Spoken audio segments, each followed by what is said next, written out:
Okay, you all good? Let's do it. Hello and welcome to the B2C Lead Generation Podcast.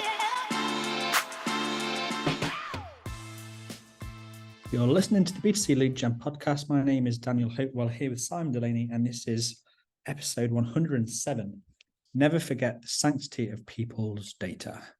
I'm going to have to set some context for this podcast. So, like many other companies, we've got a Slack channel where we sort of send messages to each other. And the other day, Simon, you sent me a message on Slack. But I mean, I say you sent it to me. I feel like more you were just venting, because obviously I think from the context you received some sort of email. But I'm going to begin this by reading out what the message said, because it's sort of a conversation you've had with yourself in which you've put, where are we?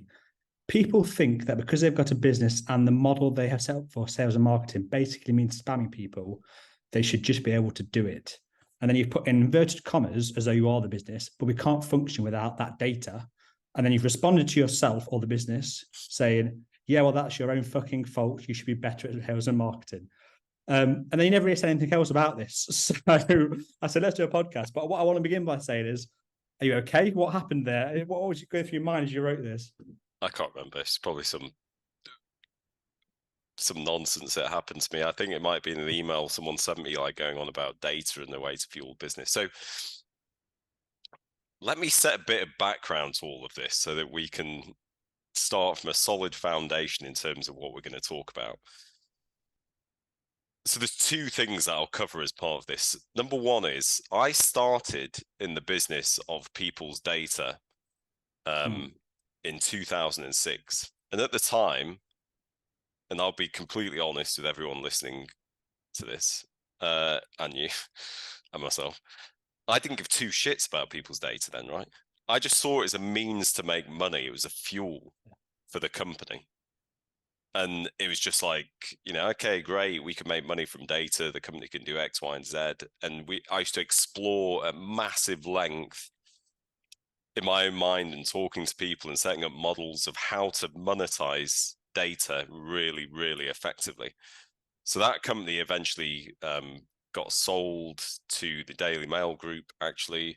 I was involved or led a management buyout of the company a year or so after they bought it, and carried on in that vein where I was like concentrating on monetizing data, right? So I understand at like a deep level how this works and why it's attractive. And I don't know if the same world exists now as it did then. The world is slightly changed, the regulations have changed and whatever else. We were doing like,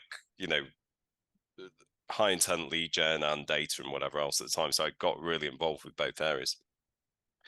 So at some point, and I'm trying to remember when, my brain started switching. And I started really like thinking about data more as people. And started looking at the business and thinking like this, I'll be honest, like in my mind going, this just isn't right.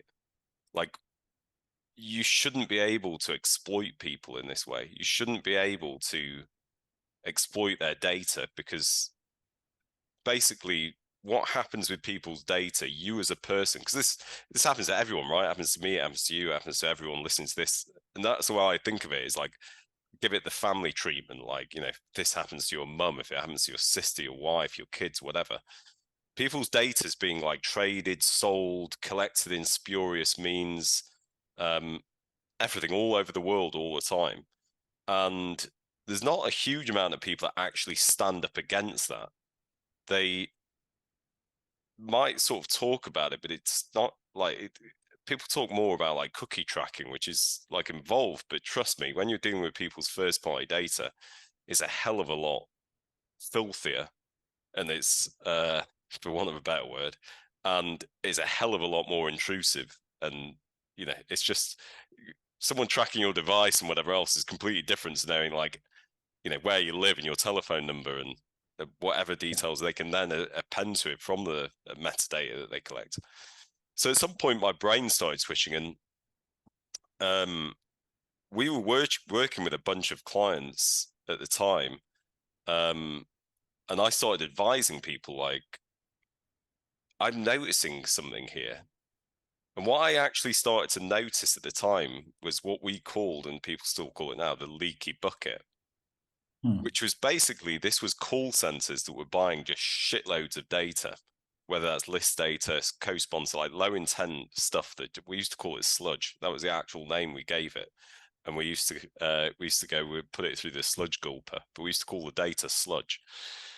So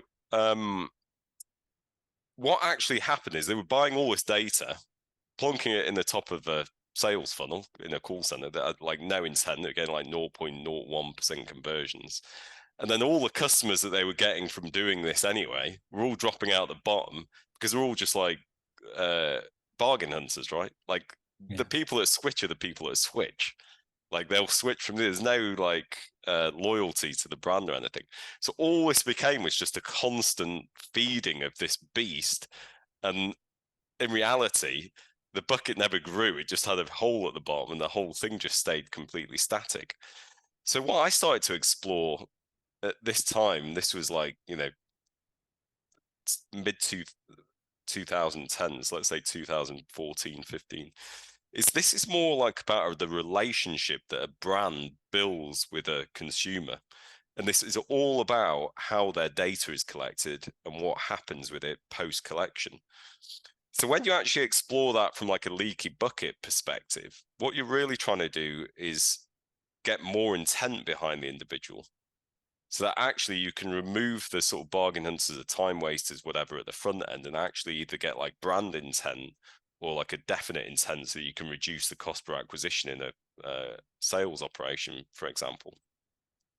And when you apply that back to people's data being sacrosanct, it basically means that you're approaching them like on a one-to-one level, exactly the way that you would want to be approached. So you can stop all this like garbage cold calls that I haven't answered a cold call for I don't know how many years. I don't know whether you have. I doubt anybody listening to this has. It's literally going after like 0.01% or older people that still answer landline telephones and trying to get them to contact them. And so from this mindset, this is why I started this like philosophy of it's all about the relationship that you build with people. And actually it's far more lucrative, both from a cost per acquisition basis and from the lifetime value of a customer, to actually work on building a relationship with people at the front end and doing genuine, true lead generation that leads to intent and respecting their data, rather than just getting shitloads of like list data or, non-opt-in data or like really low opt-in data with no intent, and trying to convert people that way. So from this, this is a few years ago now, 6 years ago, something like that, 7 years ago even, I was going to start a company. This is alongside Data Bowl, where we were there's a few companies that exist like this, but not with first-party data. They all do it on the metadata, where we were going to reward people the same price you get paid on a per lead. It just goes to the consumer, and obviously you sit as a bit of technology in the middle and pay the consumer out. And obviously these are the sort of things that I started exploring, thinking about the intent of people towards brands and what they'd opt into and how to protect their data. The idea was you'd have it a bit like a 23andMe, like your data being your DNA, so you could find out about yourself, the stuff like a marketer might be able to find out about you as a data. So I really started to think about how data is people, and I've had a few people have like approached me since then. There's only a few people in the world that know that sort of market and like how data works and how companies use it and how the sales happen,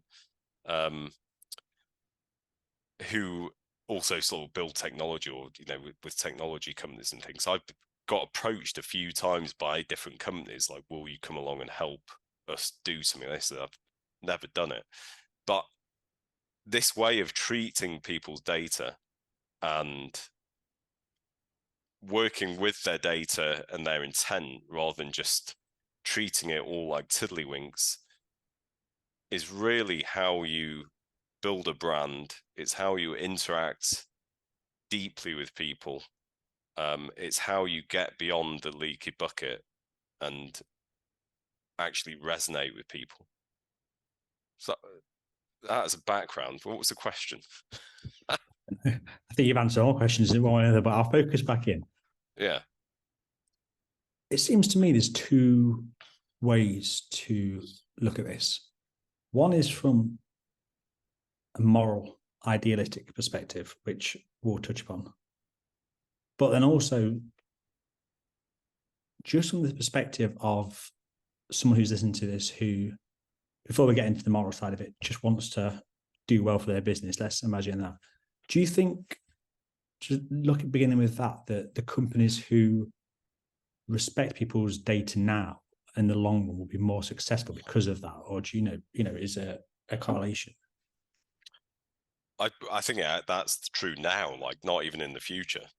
You've got to remember that most of the I have no problem with contact centers. We had John Greenwood on the last podcast while we were talking about contact centers and stuff. But most brands, if they were running their own sales activity, they don't get lists and lists of cold data. It just doesn't happen. It's the contact centers, but they're the sales centers that a lot of brands use to get sales. And what they're working on is like their own internal metrics. They're not thinking about the people or the data. Some are, don't get me wrong. There's a lot that are and a lot that aren't. And the companies that, going after or like treating people's data like tiddlywinks aren't the brands themselves. They're enabling it to happen by not putting the steps in place of like, you're an outsourced sales team of ours. This is exactly what needs to happen. But if you ask them to do what happens externally under their brand name internally, it would just never happen. They don't build, I just don't think you could build a brand effectively like that. I guess the reason I'm asking this is because there's a reason why we're doing this podcast, and that's because people out there, to a degree, whatever percentage, are not sort of respecting the sanctity of people's data, right? That exists, otherwise you won't do this podcast. But my question is almost, there must be a reason why people are acting that way. They're not doing it purely to fuck around people's data. They're doing it because it's making them more money in some sense. Do you know what I mean? Like, there's a practical reason behind it. So what I'm saying is, to those people who are in the short term are thinking this is making them more, well, who is it making more money for? And is there a better way for them to do it and make more money as well as having an idealistic sort of shift too? Or is it one or the other? So ultimately, the brands control all of this, right? Right. Because without them, there wouldn't be a market for any of it. So there's two areas that we're talking about.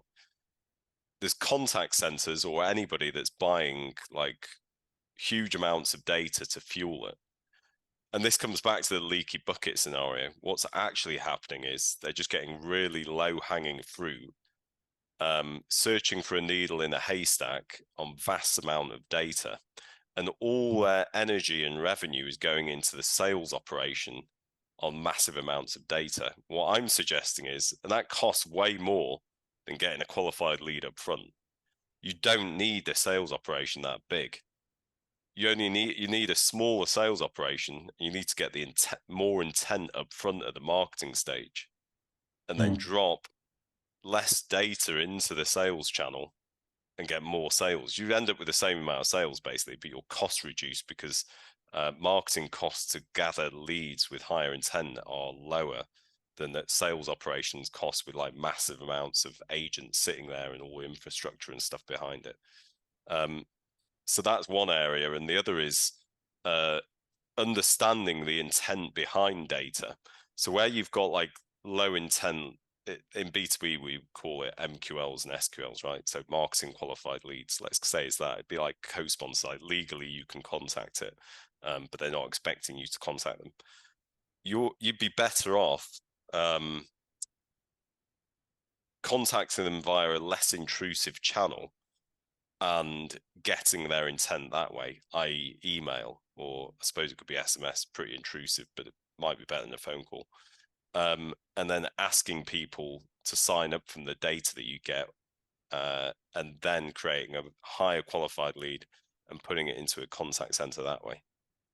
Yeah. And then that branches out into using affiliates, because they then have their own third-party list where they introduce your brand and suggest that you sign up to them. You create more intent via those mechanisms. I mean, I can put it to you pretty simply. What do you think of like cold calls? What do I think of them? Yeah, like I don't answer them, so I don't know anymore. Exactly. But do you know anybody that answers them? Only if I think it's like the other thing now where they put like a Sheffield number, for example, and I'm like, oh, this is actually something important. But other than that, I never answer them. No, I don't know anyone. Yeah, but the moment it's like, I'm calling from whatever, it's hang up, isn't it? And everybody's exactly the same. So that's someone's brand behind that. And if you respect your brand, number one, what impact is that having on your brand? But the other thing, the costs associated, if it's agents doing it, I mean, a lot of them are like robo-dialers now, right? Although they're, I think compliance is sort of, if it hasn't here, it has in the US, it's got rid of them. So really what this is about is being better at marketing to generate better qualified data.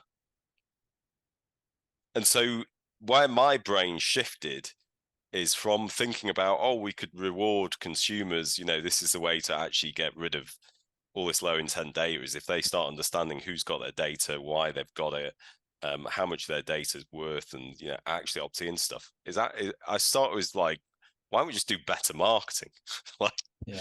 Because ultimately you can still go after people. You can go in interruption channels in Facebook, for example. You can go after high intent keyword searches in PPC, but just like calling vast amounts of data is kind of pointless. There's another story I'll quickly tell you. It's a few years ago. It was during COVID, actually. I was contacted by a journalist who was recommended to contact me by another of our clients. So this guy rang me and said, I'm trying to trace where my data has come from because I'm getting contacted by all these different companies.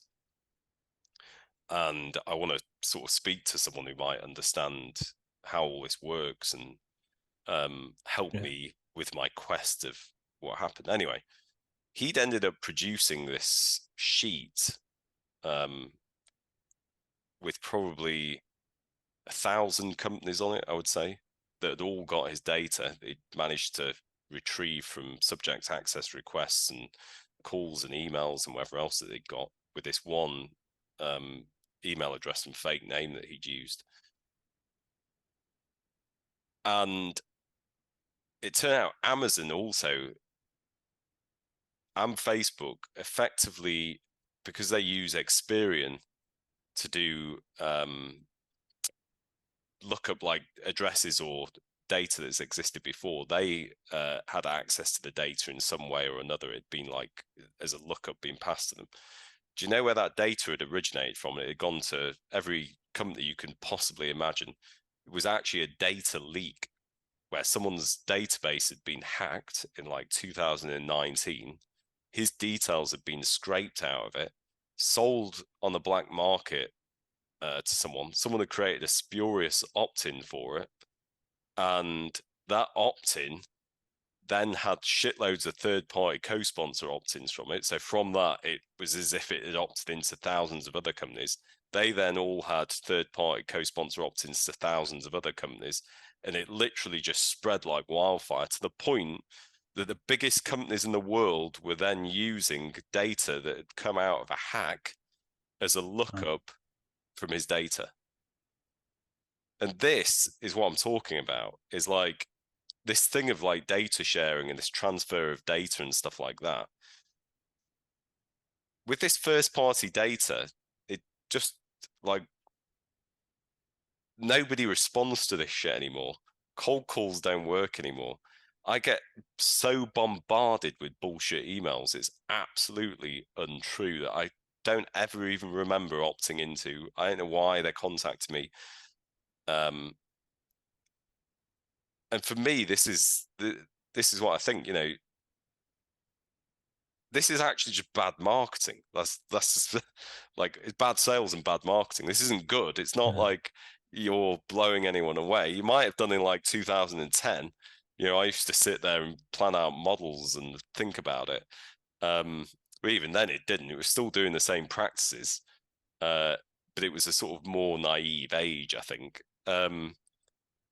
Whereas, sorry, go on. I was going to say, the way I think about it is, you know, you say about the family test earlier, in the sense, what would it happen, you know, if you do your family, but think of it like this.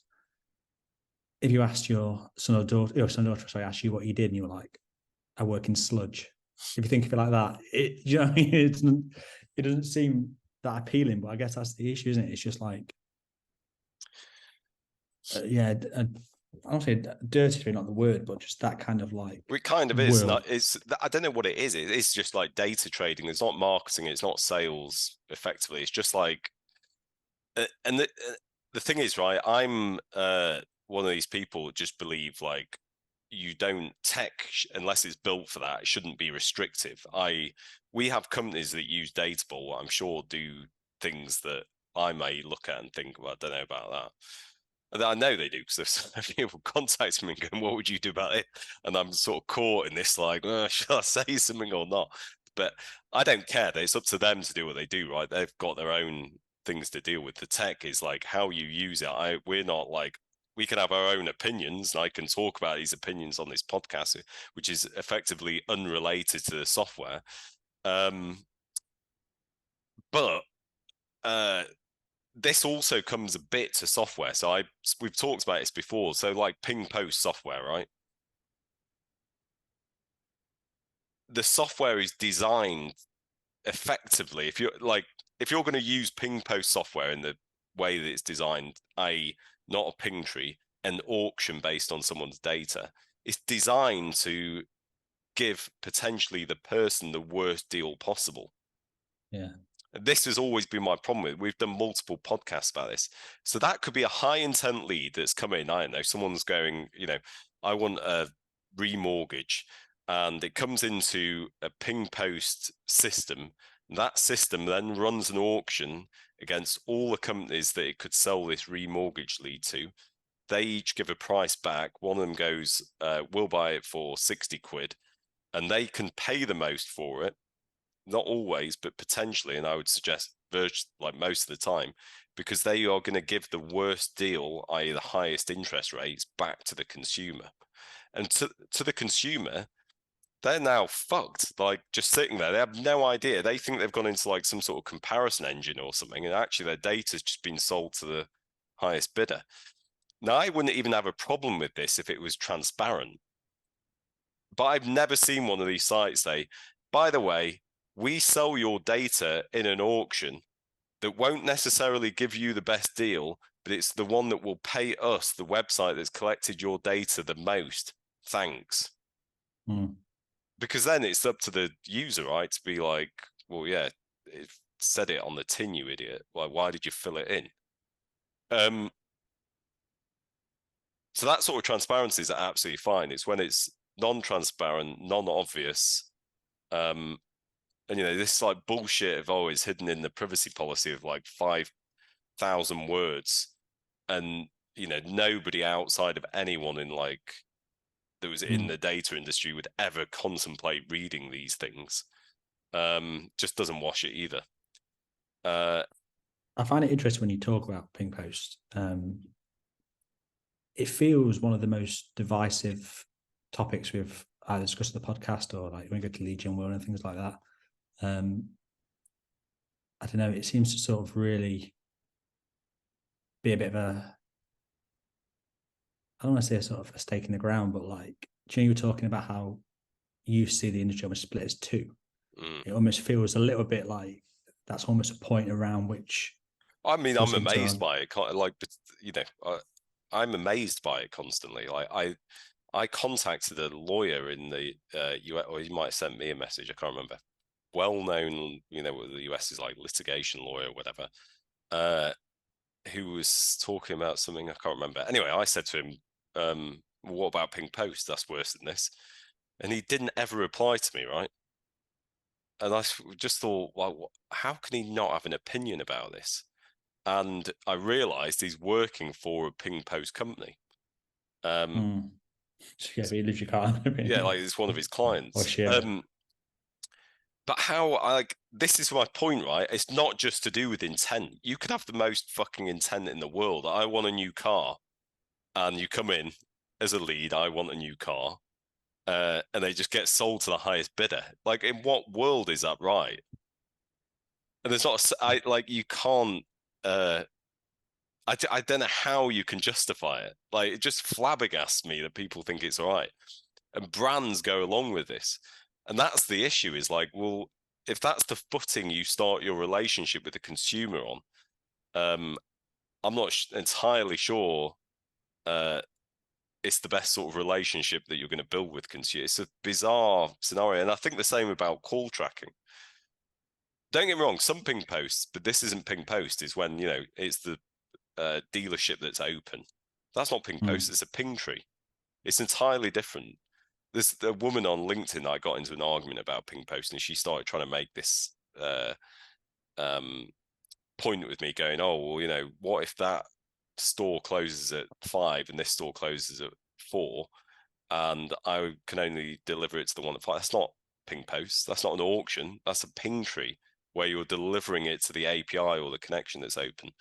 But the same thing with call tracking, right? So a lot of the companies that use call tracking are lead gen companies. And what they put is they'll have what they say is a comparison engine on their website. You fill it in, you believe you're going to be getting the best offer. And on their lead gen page, they'll have one number that redirects to one of their clients that will take that call. But guess what? It's always the company that will pay them the most for the call tracking. It's not the one that will get you the best deal. It's not the one with the lowest interest rates. It's not, you know, one with the best product. It's the one that's paying them the most. And this is the thing, like, this thing of taking the piss with people's data doesn't just apply to like data with no intent. It also applies to like what your motivations are behind helping people or not. Really, you're not helping them. You're trying to help yourself. And that's the difference. I think the really interesting thing about it is the average consumer has no idea it's happening. I think that's it's easy for us to kind of forget that, because we're so within this world and everyone else is the same and can argue about the sort of specifics about this. But if you took it to the average person and said, before you press submit here, like, you really haven't heard this is going to happen, I reckon 99.9 or 100% would just be like, well, no, definitely not. And this is transparency. And I think brands don't think about it a lot of the time as well. I don't think they dig enough into like what is it that we're, you know, like, I don't know, let's say they're doing call tracking or something. They just want more sales. Everybody's like focused on more sales. So they think, yeah, we could be the highest bidder. We might be the worst option. But that person believes that they're now going to be getting the best option. So yeah, I believe anyway, if you're a company dealing with people's data, there aren't many in the world, right? Like, if you look at all the companies, there's only a few. You owe an oath of allegiance to the people's data that you are the custodian of, that they've given you,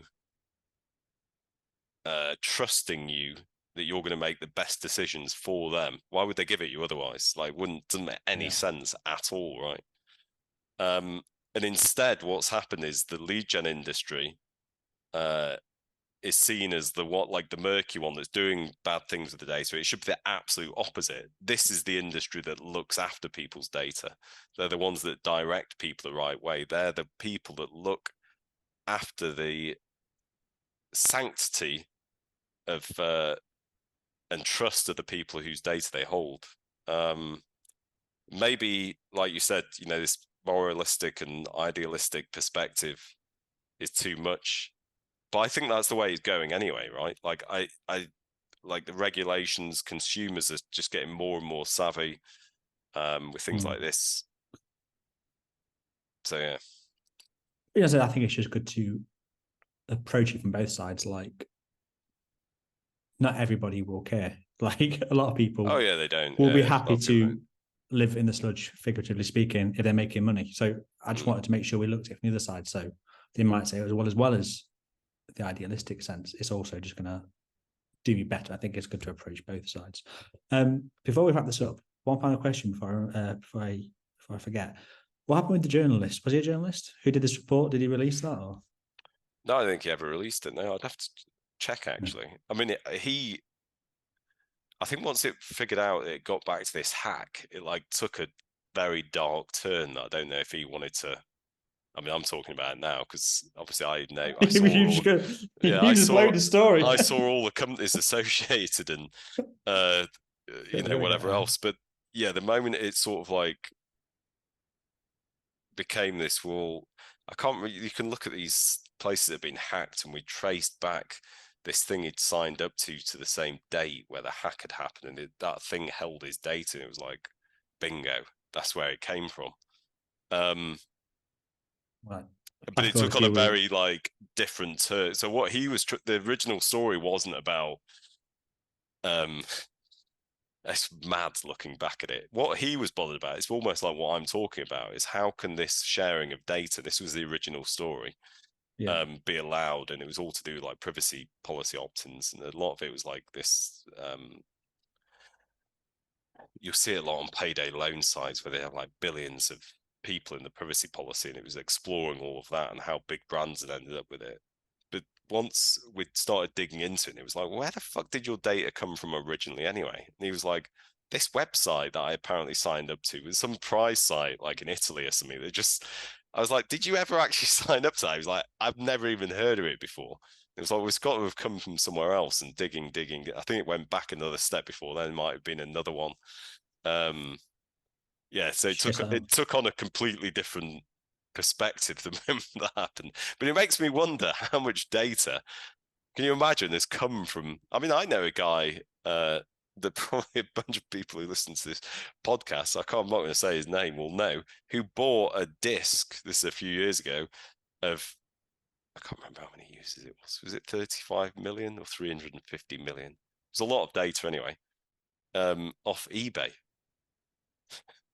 Yeah. What did you do with it? Okay. I don't know. But I mean, there's a lot of data flying around everywhere. So yeah, I think I did, and I know that data. I know he sits on a lot, or he did. I don't know. I've not seen or heard from him for a long time, but I know companies, some of the biggest data companies in the world have worked with him. So,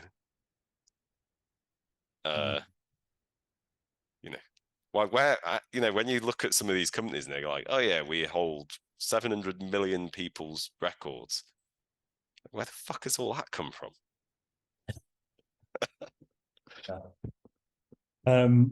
Okay, well, as usual, we've sort of meandered all over the shop there. I find when we don't have a guest, we just sort of tend to discuss things just like with very little structure. But I think we've covered a few important topics there, and yeah, hopefully people are engaged, whether we've changed people's minds or not.